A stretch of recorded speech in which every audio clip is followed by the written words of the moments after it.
여러분, 오늘 저는 트위터 발언 당일 KBS로부터 고소당하고 4번째 조사를 받기 위해 이 자리에 섰습니다. 경찰 조사 113일째입니다. 처음 경찰서에 조사받으러 와 KBS의 소장을 보고 저는 깜짝 놀랐습니다. 소장에는 김미화를 처벌해주고 김미화에게 처음 발설한 직원을 찾아내 처벌해달라고 돼 있었습니다. 경찰 조사를 받는 내내 끊임없이 처음 발설한 사람이 누구냐를 물었고 저는 끊임없이 말할 수 없다였습니다. 결국 경찰에서 제 전화 기록을 뒤져 연예가 중계 PD와 작가를 알아냈고 오늘 저는 연예가 중계 작가와 대질신문을 앞두고 있습니다.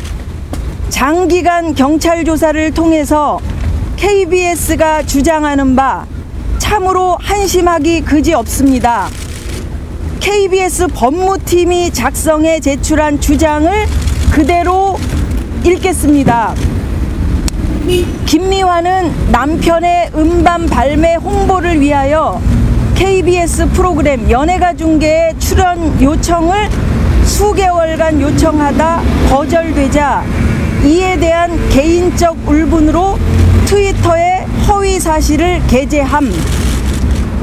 저와 제 남편이 재즈 음악 앨범을 낸 것은 사실입니다. 저희 남편은 교수로 재직하면서 프리랜서 재즈 음악 프로듀서로 일해 오고 있습니다. 음반이 완성된 것이 6월 말인데 제가 트위터에 글 올린 날이 7월 6일입니다. 저는 수개월간 출연을 요청한 적이 없습니다. 연예가 중계에 7월 13일 예정이었던 음반 제작 발표회를 취재할 의사가 있는지 제 친구이자 해당 프로그램 작가에게 물은 적은 있습니다. 연예정보 프로그램은 각 방송사마다 있습니다. 특성상 한 방송사에서 취재 결정이 되면 다른 공중파 방송에는 취재 협조 요청을 하지 않는 게 관례입니다. KBS의 친구가 작가로 있으니 기회를 먼저 준다는 의미에서 보도자료를 만들기도 전에 우선적으로 의사를 타진한 것이었습니다. 저희 부부는 2년 전에도 유사한 음반 제작 발표회를 했고 약 200여 취재진들이 경쟁적으로 취재했고 보도된 바 있습니다. 중요한 사실은 지금 이 사안의 본질은 KBS의 블랙리스트가 유형 또는 무형으로 존재하느냐에 대한 문제라고 저는 믿고 있습니다.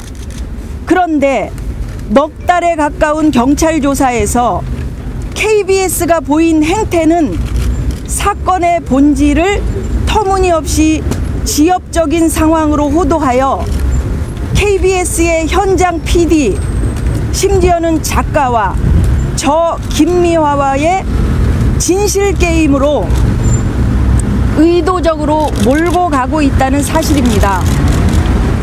정작 저 개인의 사적인 소통을 법적인 상황으로 몰고 가서 소모적 무리로 비화시킨 위에 계신 장본인들은 뒤로 숨어서 훔쳐보고 있는 것입니다. 이것이 공영방송 KBS가 한때 몸바쳐 일했던 연기자에게 KBS 시청료를 내고 있는 한 시청자에게 한 국민에게 취할 수 있는 행위입니까? 저는 이제 연예가 중계 작가와의 대질신문을 위해 출두했습니다. 저의 오랜 친구와 진실 공방까지 치르는 상황입니다. 당시 저의 쇼케이스 취재 의사에 대한 친구의 답변은 PD와 회의를 해보니 김미화는 출연 금지 문건이 있어 출연이 어렵다더라. 윗사람들과 오해를 풀어야겠더라 였습니다. 지금 친구 작가는 본인은 그런 말을 안 했다라고 경찰에서 주장하고 있다고 합니다. 저는 친구를 끝까지 보호해 주려고 노력했습니다. 이제 KBS는 저의 친구 사이도 갈라놓는 악역을 하고 계십니다. 왜 이러십니까? 고소인 KBS의 실체는 무엇입니까? KBS 사장, 임원, PD 개인으로서의 명예는 있을 수 있지만 한국방송공사, KBS 자체의 명예는 없다는 어느 인사의 글이 생각납니다. 피소당한 김미화는 4차례에 걸쳐 열심히 조사받고 있습니다. 그러면 고소인 KBS에서는 어느 누가 실체로서 조사를 받고 계신지요? 고소를 강력하게 주장하여 당일로 관철시킨 분들이 나오셔서 조사받아야 하는 건 아닌지요? 암묵적인 KBS 내부 정서와 분위기를 전달했던 아무런 권한도 없는 해당 작가에게 모든 책임을 전가해 놓고 뒷짐지고 구경만 하시니 편안하십니까? 한편 저는 막대한 변호사 비용을 개인적으로 책임지고 있습니다. KBS는요, 혹시 제가 낸 시청료도 합쳐져서 고소에 따른 재반 비용에 사용되고 있는 건 아닌지요? KBS에 전합니다. 더 이상 저에게 사과 또는 유감 표명을 요구하지 마십시오. 그간 16번의 요구는 KBS가 고소 취하를 위한 명분을 찾기 위한 행동이었던 것임을 잘 알고 있습니다.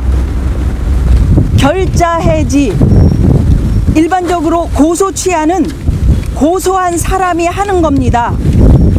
KBS는 조건 없이 고소를 취하하고 저에게 사과하십시오. 그러면 저도 더 이상의 문제를 제기하지 않겠습니다. 고소가 취하되지 않는다면 이 사건은 본질로 되돌아갈 것입니다. 검찰 조사가 시작되면 KBS 조직이 아닌 내부의 자연인, 이번 사태에 책임이 있는 KBS의 임원, 그분에게 반드시 책임을 묻겠습니다. 이번엔 치사하게 뒤에 숨기 어려우실 겁니다. 고소를 감행하셨을 때처럼 당당하고 자신 있게 나와서 검찰의 조사에 임하시길 바랍니다.